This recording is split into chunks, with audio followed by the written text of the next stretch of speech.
Baik Kak, di sini perkenalkan nama saya Ilham Alfarizi dari perwakilan kelompok ingin menanyakan sesuatu kepada Kakak mengenai latar belakang usaha kain tenun ini. Yang pertama, apa yang menginspirasi Kakak untuk memulai usaha penjualan kain tenun modern ini? Oke, baik. Sebelumnya Kakak mau jelasin dulu kalau Kakak adalah salah satu fashion designer di bidang UMKM, salah satu UMKM fashion yang ada di Riau. Nah, Kakak sendiri tidak memproduksi kain tenun. Jadi Kakak lebih ke menjadikan kain tenun ke baju gitu. Tapi di sini Kakak kerjasama dengan pengrajin tenun lokal yang ada di Riau. Salah satunya kalau di sini adalah Tenun Siak Sri Kemuning namanya, gitu. Jadi yang menjadi latar belakang Kakak untuk usaha di sini, kebetulan Kakak sama ownernya, sama ibu yang punya Tenun Sri Kemuning itu seperti kita tuh punya sama ya satu visi misi gimana supaya tenun Riau ini tetap lestari, terus juga semakin diminati oleh banyak kalangan. Karena kan kalau dulu-dulu orang banyak tahu kain tenun ini hanya kain-kain yang dipakai untuk acara-acara tertentu, kesannya kayak kerajaan banget gitu kan. Jadi sekarang kita pengen kain tenun itu nggak hanya dipakai oleh acara-acara tertentu dan orang-orang tertentu gitu. Jadi kita buat desain baju yang bisa diterima oleh semua kalangan, terutama kita juga mainkan sekarang untuk style anak mudanya.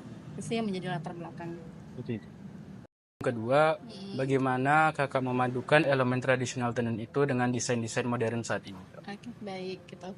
Nah, tenun Riau kita itu khas ya. Jadi setiap daerah itu punya kain tenun yang khas tentang daerahnya sendiri gitu. Termasuk tenun kita. Nah, tenun kita itu semua motif itu punya makna filosofinya sendiri gitu. Jadi misalnya eh, dengan motif pucuk rebung, itu pucuk rebung punya makna filosofinya. Lalu misalnya kita masukkan motif tapuk manggis, itu juga punya. Nah, kalau sekarang kakak implementasikan untuk tampilannya itu dengan gaya modern itu terutama sih di stylenya ya, di style bajunya gitu. Dan pemilihan warna gitu. Kalau dulu tuh kita di sini kan dikenal warnanya sangat kontras ya, warna-warna Rio banget seperti hijau, kuning, merah gitu ya gitu. Nah, kakak sendiri di sini lebih ke pengembangannya itu lebih ke warna-warna yang lebih digemari gitu, apalagi sama anak-anak muda dan khususnya juga teman-teman atau orang-orang yang di luar Riau gitu. Lebih ke warna-warna soft gitu. Jadi kita bisa ambil warna-warna earth tone. Nah, untuk pengembangan warna itu juga sekarang kita udah eh, buat kain tenun itu dengan menggunakan benang viscose rayon dan pewarnaan alami. Kalau bisa dilihat kalau yang dipajang itu kan warnanya lebih agak kontras, tapi sebenarnya udah cenderung soft juga ya gitu yang di sini. Nah, yang itu. Nah, yang itu lebih cenderung kontras namun udah soft juga. Nanti kakak bisa tunjukin juga contoh-contoh yang sudah kita kembangkan dengan pewarnaan alami dan warna soft. Jadi tampilannya kita ngikutin style gitu. Jadi kalau dulu kan lebih ke stylenya itu sangat formal gitu ya. Jadi kayaknya dipakai baju-bajunya itu sama bapak-bapak dan ibu-ibu dan acara-acara khusus banget gitu. Terus sekarang kita bisa buat gaya-gaya yang stylenya tuh lebih ke casual gitu.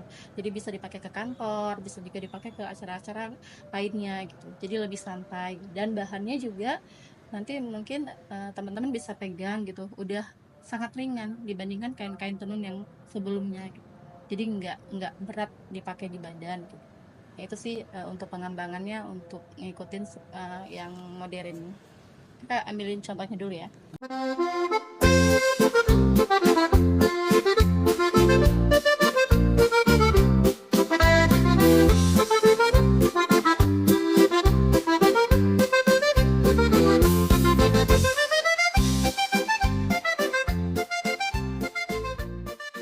Ini kita mesti ngambil temanya tuh, tema motifnya itu masih klasik ya, masih dengan padat motif gitu. Ini motif tampuk manggis, motif khas Riau, tapi warnanya kita udah lebih ngambil ke warna yang kekinian gitu.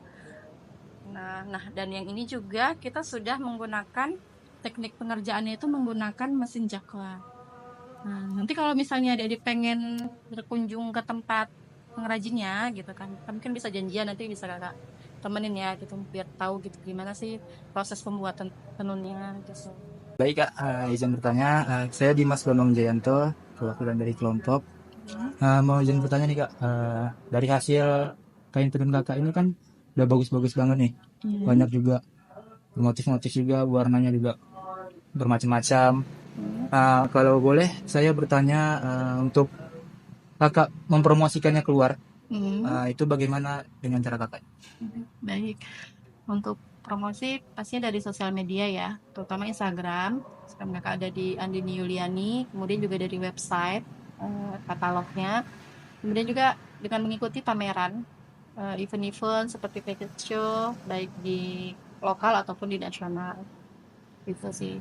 Dan kendala dalam promosi. Iya, promosiin produknya. Ya, mungkin kendalanya sih kakak belum punya tim khusus ya. Belum punya tim khusus yang untuk mempromosikan gitu. Mungkin di situ sih kendalanya.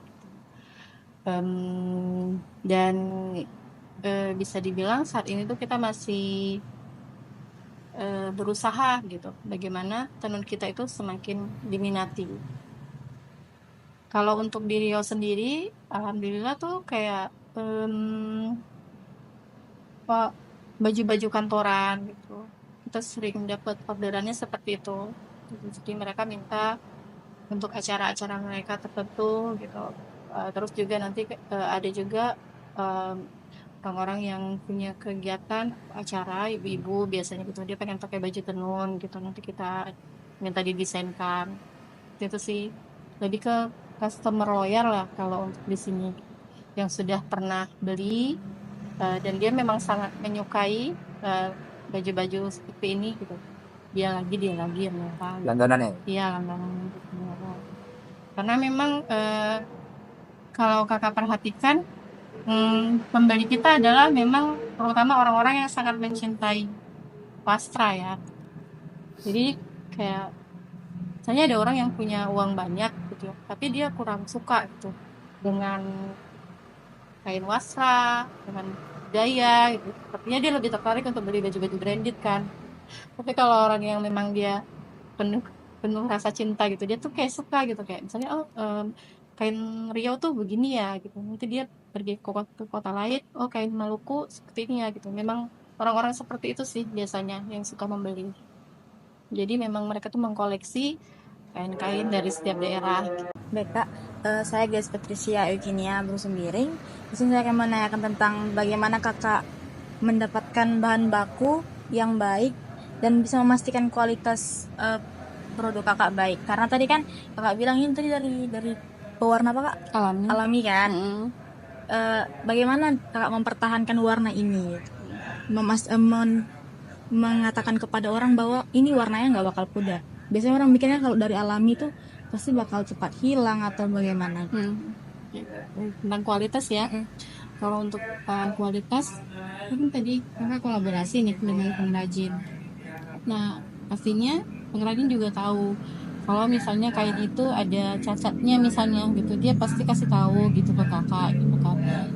Kakak juga pasti tahu kalau kain itu ada cacatnya. Nah, untuk kain yang seperti itu pasti nggak kakak lanjutin untuk proses produksi jadi baju gitu ya. Terus kalau untuk pewarnaan alami tadi, nah pewarnaan alami kita itu kan dengan proses yang sangat panjang, sampai ada yang mungkin bahasa umumnya itu penguncian warna namanya. Jadi dengan melalui proses penguncian warna tadi sudah dipastikan warna itu tidak akan luntur ya gitu. Nah, karena ini kain tenun, untuk proses perawatannya juga ada cara tersendiri gitu. Jadi kita juga harus kasih edukasi ke pembeli kain kita, pembeli baju kita tuh bagaimana mereka setelah pakai baju ini nyucinya gimana gitu. Jadi kadang-kadang tuh kenapa berubah karena salah gitu, salah perawatannya. Misalnya mereka nyucinya tuh seperti nyuci baju biasa, masukin mesin cuci gitu, itu pasti rusak gitu. Kasih rinso banyak-banyak gitu, itu pasti rusak gitu. Nah, jadi kita tuh kayak kasih tahu sih pembeli gitu, ini cara perawatannya seperti apa biar kain atau bajunya tetap awet. Ini cara nyucinya tuh gimana Kak?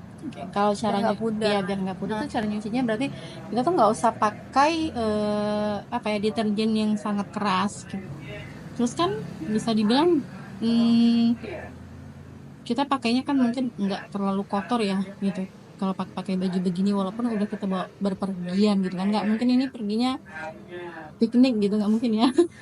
Ya kan, ini perginya pasti tetap di area-area yang bisa dibilang formal, ataupun nggak terlalu kena debu gitu. Jadi pun berarti kita cucinya tuh kayak bersihin dari keringat, bau keringat, mungkin bisa ke dry cleaning.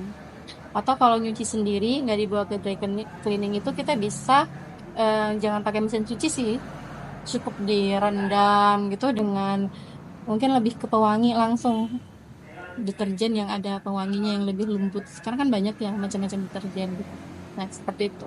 Terus jangan terlalu diperas terlalu kuat. Terus kalau dijemur jangan kena cahaya matahari langsung. Terus dijaga seperti itu. Dapat mengumpulkan dan menanggapi umpan balik dari pelanggan kakak, baik itu dari entah itu yang dari luar daerah ataupun yang dari dalam daerah. Umpan balik berarti ketika mereka sudah membeli, misalnya tuh seperti tadi ya, mereka ada pertanyaan-pertanyaan tentang perawatan segala macam, kita kasih edukasinya. Terus kalau kita itu akan ngasih tahu sih ke mereka gitu, misalnya Bu ini kain tenunnya, ini motifnya ini Bu, namanya mana, filosofinya ini gitu. Jadi kita juga bercerita ke mereka, literasinya kita sampaikan supaya si ibunya atau si bapaknya tahu gitu, oh baju yang aku pakai ini tenun Riau dengan motif ini, mana filosofinya ini. Percaya nggak percaya gitu ya, kayak kakak tuh kayak ngasih literasinya ke mereka itu bajunya tuh jadi kayak bawa auranya sendiri loh dengan makna filosofi tadi. Mungkin sebenarnya sugesti ya kalau menurut Sugesti. kakak. Sebenarnya kita tuh sugesti ya gitu, kayak misalnya begitu kita pakai ini baju, oh ini makna filosofinya teguh memegang amanah nih, sugesti kan kita langsung berarti aku harus memegang amanah ya gitu. Terus oh ini mana filosofinya sopan santun, ya udah berarti harus sopan nih menghadapi orang-orang gitu ya kan gitu. Jadi seperti itu sih gitu literasinya gitu. Terus kayak warna juga seperti itu, misalnya oh kalau yang cowok cocoknya warna ini Pak gitu, atau ini warnanya lagi tren sekarang. Terus ada juga kayak orang-orang yang memang warnanya aku nggak mau warnanya ada yang nyamain, nah itu kita benar-benar kasih yang limited edition, memang nggak bisa diulangin lagi, terutama di pewarnaan alami. Pewarnaan alami itu nggak akan bisa sama 100% gitu, karena prosesnya panjang. Salah satu yang mempengaruhi perubahan warna itu adalah kondisi cuacanya gitu. Walaupun racikannya sama gitu, saat kita ulangi nggak akan bisa selama 100%. Nah, jadi kalau orang-orang yang saya pokoknya mau baju saya tuh nggak ada yang pakai, saya sendiri gitu, itu nggak ada ke situ gitu.